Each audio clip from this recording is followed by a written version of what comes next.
त्यहाँ मुह पनि छैन, त्यहाँ चाहिँ अन्धकार जस्तो अब नजानेको अज्ञानी पनि छैन भनेदेखि त्यस्तोबाट गरेको कर्म चाहिँ मान्छेले देख्दाखेरि चाहिँ कुकर्म जस्तो देखे पनि वास्तवमा त्यो चाहिँ के हुन्छ अरे पुण्य हुन्छ भनेको छ। अनि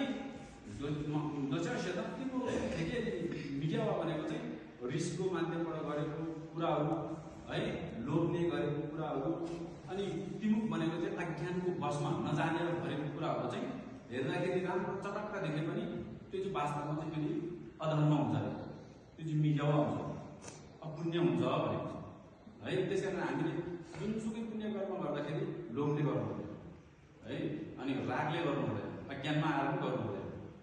लोभले गर्नु हुँदैन। भन्नु चाहिँ उदाहरण के हो भन्दाखेरि हामी पुण्य गर्दै गर्दाखेरि फेरि मैले यति पुण्य गरेँ भन्दा त मेरो पनि नाम हुन्छ कि क्या हो, मेरो पनि न्युज पेपरमा नाम आउँछ कि क्या हो, फलानाले देख्छ कि क्या हो भन्ने खालको हिसाबले एक प्रकारको लोभले। अनि एउटा चाहिँ के भने मैले फलानालाई यति अहिले सपोर्ट गरेँ भने भोलिको दिनमा त्यसले मलाई पर्दाखेरि दिन्छ कि क्या हो भनेर रेवा भन्छ है। त्यो चाहिँ आशा गरेर त्यो हेद के भन्छ फलको आश गरेर भन्छ नमिल्ला रेवा भन्छ। त्यसले मैले यसो गरेँ भने त्यसले पनि मलाई यसो गर्छ होला, मैले राम्रो गरेँ भने मलाई पनि काम लाग्छ भन्ने हिसाबले पुण्य गऱ्यो भने राम्रो गऱ्यो भने त्यो के भयो लोभले भयो। त्यो लोभ लालचमा गरेर काम गर्दाखेरि समाजले देख्दाखेरि राम्रै देखे पनि त्यसले असर चाहिँ राम्रो पार्दैन भने। अनि रिसको कारणले कतिले फेरि के गर्छ भने रिसको आवेशमा आएर गरेको कामहरू हुन्छ नि, रिसको आवेशमा आएर गरेको काम चाहिँ कुनै पनि राम्रो त्यो अपुण्य हुन्छ भनेको छ। अनि अब रिसको कारणको उदाहरण दिनु पर्दैन, किनभने रिस उठेपछि त नराम्रै काम गर्छ जसले पनि होइन। अब रिस उठेपछि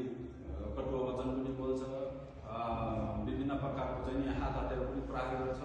अब त्यहाँ लडाइँ हुन्छ, झगडा हुन्छ, अशान्ति हुन्छ, त्यहाँ चाहिँ रक्तपात हुन्छ, त्यो सुख हुँदैन, अशान्ति हुन्छ, त्यो सबैले बुझ्छ। रिसको कारणले गर्दाखेरि गरेको कर्म चाहिँ पाप हुने सबैलाई थाहा। अनि मोहले गर्दा हुन्छ, एउटा मोह भने चाहिँ नजानेर गरेको, नजानेर गरेको कर्महरू पनि पापै हो भनेको छ। जस्तै अब हामी कहिले कहिले यो वास्तविक कुराहरू बुझेको हुँदैन होइन। त्यस कारण अहिले हामीले गरेको कर्महरू कतिपय के हुन्छ भने यो लुङमाध्यममा गएको, लुङमाध्यम प्रेक्षक भन्छ, त्यो न कर्म हो न धर्म हुन्छ न पुण्य हो न पाप हो, त्यो बिचको कर्म भएर बस्छ भनेको। त्यही भएर हामीले बुझ्नु जरुरी छ भनेको है। हामीले पाठ पूजा गर्दाखेरि कर्म नामहरू बोलाएर पढ्दाखेरि पनि एउटा पूजा गर्दाखेरि कमसेकम भयो भने मैले यो पूजा गरेँ यो चाहिँ के हो अरे भनेर बुझेको हुनुपर्छ। नत्र भने आत्मविश्वासमा गरेको कामले चाहिँ अन्धेरोमा हालेको जर्सीहरू लाग्नु सक्छ नलाग्नु सक्छ है। मलाई जस्तै उदाहरणको लागि म यहाँबाट गुम्बा जानु छ अथवा म जिरी जानु छ भनेदेखि त्यो बाटो चाहिँ मलाई थाहा छ भने मैले त्यसको बारेमा अध्ययन गरेको छु, यो बाटो भयो भने यहाँ पुग्छ, यहाँबाट यसरी गोलाइ काट्नुपर्छ, यहाँबाट यता जानुपर्छ भन्ने सम्पूर्ण कुराहरू ज्ञान मलाई छ भने, अथवा मैले त्यसको बारेमा अध्ययन गरेको छ भने, अथवा कसैले मलाई बताएको छ भने, अथवा म आफै पहिले त्यो बाटो हिँडिसकेको छ भनेदेखि म हिँडेपछि म त्यहाँ जान्छु जिरी जान्छु भनेर गएको थियो जिरी नै पुग्छ अन्त पुग्दैन, किनभने मलाई थाहा छ त्यो पुग्ने बाटो थाहा छ, नभए पनि मैले अध्ययन गरेको हुन्छ। तर त्यही थाहा नभइकन म जिरी जान्छु भनेर हिँड्यो भने अब त्यो जिरी जाने मान्छे आफै काहीँ पनि पुग्नु सक्छ। त्यस कारण त्यो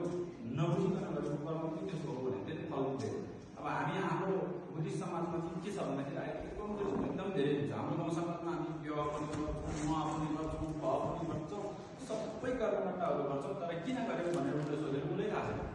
अब हामी बिहान उठेर पानी चलाउँछौँ ठन्डीमा है, राम्रो कुरो हो त्यो पुण्य हुन्छ। त्यसले त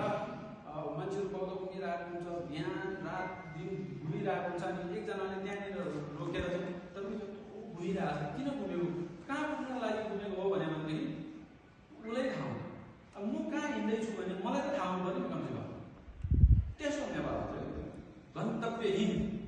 कहाँ हिँड्दैछ भन्ने कुरा आफूलाई थाहा भएन भने कहाँ पुग्छ भन्ने कुरा थाहै हुँदैन। गन्तव्य हुनु पर्यो, म यहाँ पुग्छु भने हिँडेको त्यहाँ पुग्ने होला, म कहाँ पुग्छु भने हिँड्यो भने कहाँ पुग्छु, त्यो त्यसको टुङ्गै हुँदैन। त्यस कारणले धर्मको बारेमा सुन्नुपर्छ, बुझ्नुपर्छ। आजभोलिको समयमा त अब एकदम सजिलो छ है। पहिला भनेको गुरु खोजेर कहाँ कहाँ जानुपर्ने हुन्थ्यो, अहिले त सामाजिक सञ्जालभित्र हेऱ्यो भने कस्तो कस्तो ठुल्ठुलो लामा गुरुहरूको पनि अमृतमय बानीहरू चाहिँ त्यहाँ सुन्न पाउँछौँ। त्यो टिबेटन भाषामा हुन्छ, त्यसमा जानेमा शेर्पा भाषामा पनि खोजेर पाउँछौँ, नेपाली भाषामा हुन्छ, सबै कुराहरू चाहिँ हामीले पाउँछौँ। त्यस कारण जानेर गर्नु र नजानी गर्नु त्यो धेरै फरक पर्छ भनिन्छ। त्यस कारणले अनि हामीले एउटा चाहिँ के हो तिमुख भनेको चाहिँ भयो अलमलमा परेर, अलमल भन्दा पनि अन्धकारमा परेर थाहै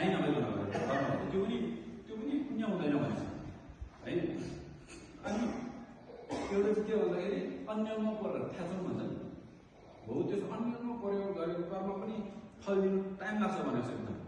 पुण्य हुन्छ तर त्यसले फल दिनु एकदम टाइम लाग्छ भनेको छ है यो देमनमा कर्मसँग इमर्जीले के बताउनु भएको छ भने मिडिया तपाईँ थ्याचुङकी लोटामा के गर्दाको नामते देखे लौजे दिन सांगे सुनि थना याम मेदम खानि मिछेवर सांगे सेजे छिलिकेन भन्नुभएको छ त्यहाँ अब हामी अमिताभ बुद्धलाई ध्यान गरेर रात दिन अमिताभ बुद्धको पूजा गरेर चाहिँ हामी अमिताभको सुखपति भवनमा चाहिँ हामी धर्म होस् भनेर रात दिन प्रार्थना गर्यो भने पनि अनि अमिताभ बुद्धलाई प्रार्थना त गर्यो अमिताभ बुद्धको पूजा पनि गर्यो उहाँको नाम पनि जप गर्यो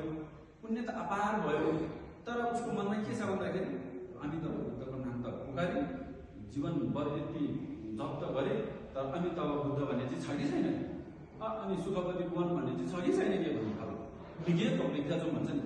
जन्मिन्छ कि जन्मिँदैन कि भन्ने खालको मिडिया तपाईँ थ्याचुङ भने तामाली सिसीमा खान्छ यो देवाची सिकाउनु कि गयो सुनौ देवाची सिकाउनु कि दिन हिँडे यसरी कि नाच्नु के मिडिया थपास हिँडे गिदाम मेम्बर यसरी नाच्नु नि चुसी थपास कतुले नाच्नु नि गर्ने है नाच्नु नि गर्ने क्याउटी लगाएर खाने नि सुन्यो होला चिरागा छ लोचे नि धन्य सुने बुढी बुझे है खाचे नि कि गमी खासा लोचे नि धन्य दुरु बेना खाप्ती गोनी थोबसी सियोले दुईटा मुख भएको सियो छ भने त्यो दुईटा मुख भएको सियोले लुगा सिउनु त त्यही बसेको काहीँ पुग्दैन अझै त्यो जस्तै मनमा पनि हुन्छ कि हुँदैन कि हो कि होइन कि भन्ने त्यस्तो प्रकारको त्यो दोमन अलमको प्रयोग गरेको पुण्य चाहिँ काहीँ पुग्दैन त्यही चाहिँ बस्छ भने है लोचे नि दुई त्यो हामी दुईटा चाहना हुन्छ कि हुँदैन कि भन्ने खालको दोमन हुन्छ दोमनमा गयो भने चाहिँ त्यसले चाहिँ खाना रुचि गर्दैन पाप सिद्धि हुँदैन हामीले भनेको काम चाहिँ सिद्धि हुँदैन त्यसकारण कर्मसँग निजे तपाईँ थ्याचुङ भन्नुभएको छ नि म डेभलपमा जन्मिँदैन भन्ने थ्याचुङ छ भनेदेखि यदि शङ्का छ भनेदेखि चाहिँ नाङ्कै देखेर उहाँहरू पुग्नु चाहिँ पुग्छ अरे डेभलपमै के भन्छ सुखवती वन पनि पुग्छ सुखवती वन बुद्धको वन भनेको चाहिँ फेरि हाम्रो यस्तो चाहिँ माता पिताको आमाको गर्भबाट हुँदैन त्यो चाहिँ पुष्प कमलबाट सबै फुलबाट पुष्पबाट चाहिँ जन्माइन्छ क्या अनि त्यो फुलभित्र चाहिँ मिडिया टोकभित्र लोटम त्यो पत्ता फुल्दो रे त्यो आइको जन्मिन्छ कि जन्मिँदैन कि भन्ने खालको चाहिँ हामीले शङ्का भएको कारणले त्यो मान्छेको पुण्यले सुखवती वनमा चाहिँ पुग्यो त्यहाँ अमिताभ बुद्धको सामु पनि पुग्यो तर उहाँ जन्मिन्छ फुलबाट जन्मिने हो नि त फुलभित्र पुगिसक्यो अब 500 वर्षसम्म चाहिँ त्यो भित्र मेदम खाने मिछेबाट हुँदैन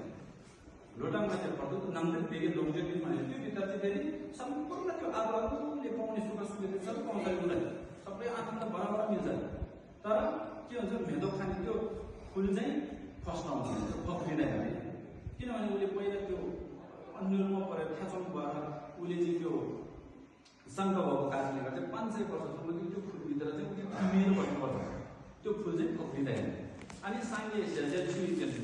अनि अमिताभ बुद्धको दर्शन गर्नु चाहिँ के भयो त धेरै टाढा भयो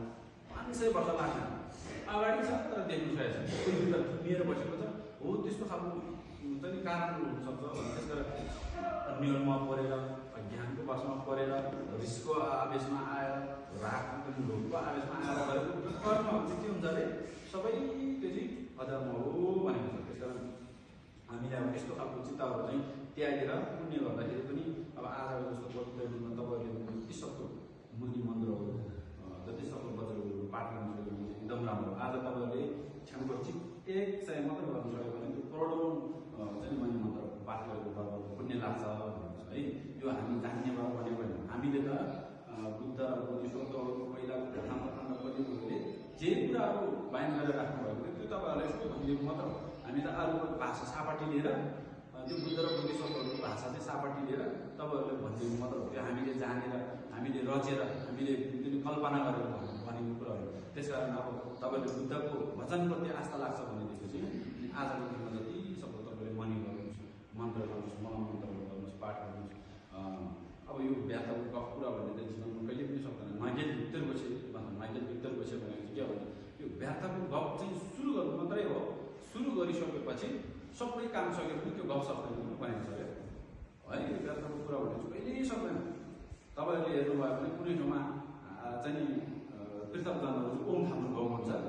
माथि रिम्पोचेले ओङनाङसी गरेर हुन्छ, रिम्पोचेले सुङसी गरेर सुङ गरिराख्नु भएको छ। अनि तब उनीहरूले एउटा कुरा प्रसङ्ग उठाउँछ, अनि त्यो एरियाको सबै मान्छे चाहिँ उसको कुरामा बोलेर अनि कुरा गरेपछि कुरा खानी निस्किरहेको हुन्छ। अनि त्यो कुरा निस्किसकेपछि माथि रिम्पोचेको दिएर बिराबर भइसक्नु भयो, उनीहरूको कुरा सकेको हुँदैन। अब बोली मेटाउँलाई, अब बोली कुरा गर्नुलाई बाँकी कुरो बोली गर्नु हो। यस्तो त्यसो व्यर्थको कुरा भन्यो भने सुरु गर्नु मात्र हो, सुरु गरिसकेपछि त्यो कहिले सक्दैन, त्यसको अन्त्य हुँदैन। त्यस कारण व्यर्थको कुरालाई चाहिँ हामी केही छिनको लागि भए पनि अब तपाईँहरूले मनिमुण्डको पाठ गर्नुहोस्। अब गरे बेलुका साँझपछि अब तपाईँहरू आफ्नो रमझम अलिअलि जाने रमाइलो गऱ्यो भने पनि मन चाहिँ सबै लिएर चित्त शुद्ध लिएर गरौँ है। नत्र भनेदेखि नि अब यस्तो पवित्र दिनमा, यस्तो पवित्र स्थानमा, यस्तो चाहिँ महत्त्वपूर्ण अवसरमा चाहिँ अनि जाँड रक्सी मात्रै खाएर चाहिँ अनि फेरि हार हु गर्ने, एकछिन मात्र लडाइँ झगडा आयो भने जस्तो रिस राग म सबै उत्पन्न भएर चाहिँ ढाङ्डा मुटु गरेर त्यो गऱ्यो भने चाहिँ तपाईँहरू चाहिँ आफैले आफू नर्क जाने फलो पनि हो। त्यो चाहिँ धानी जाने चाहिँ फलो पनि हुन्छ। त्यस कारणले अब तपाईँहरू पिउनु जाने आफ्नो हिसाबले अब ठिक्क पिउने, रमाइलो गर्ने, नाचन गऱ्यो भने पनि त्यो अब खुसी हुनु भनेको पनि पुण्य हो। सेन्चेम गाना देवाई पनि भन्छ कि जसरी पनि अरूलाई चाहिँ खुसी बनाउनु सक्यो भने त्यो पुण्य हो। अनि अरूलाई दुःखी बनायो भने चाहिँ त्यो जहाँबाट गर्दा पनि जे गर्दा पनि त्यो पाप हुन्छ। त्यस कारण रमाइलो गर्न आफ्नो ठाउँमा हो, खुसी चाहिँ व्यक्त गर्न आफ्नो ठाउँमा हो। तर चाहिँ